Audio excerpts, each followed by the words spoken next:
Souleymane Gbagbo Koné, militant panafricaniste, est arrivé à Ouagadougou la nuit dernière et il est accueilli à travers un accueil triomphal qui lui a été réservé par les populations sorties nombreuses à l'appel des associations de veille citoyenne.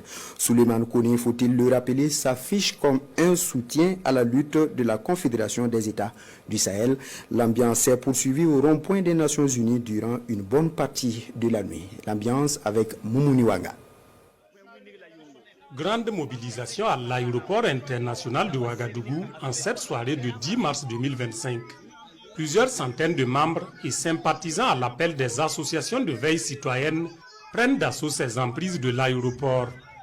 Ils sont là pour souhaiter la bienvenue à un des leurs, un panafricaniste, Souleymane Koné, plus connu sous le pseudonyme Souleymane Gbagbo Koné, extradé par la France vers l'Afrique. Et c'est Ouagadougou qui est la terre d'accueil. Le cap est mis sur le rond-point des Nations Unies, rebaptisé rond-point Capitaine Ibrahim Traoré par la veille citoyenne. Ce message que le peuple africain envoie à l'impérialiste.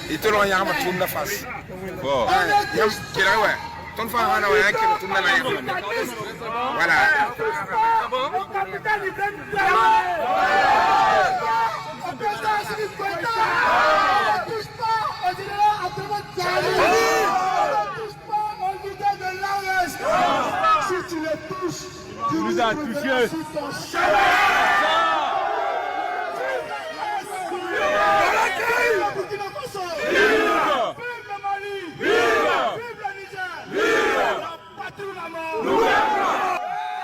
Pendant une bonne partie de la nuit en ces lieux, l'on scande des slogans en soutien à la Confédération des États du Sahel et ses leaders, les présidents Goïta, Traoré et Tiani.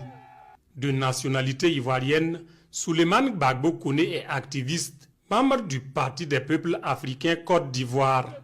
C'est un fervent militant de la lutte contre l'impérialisme.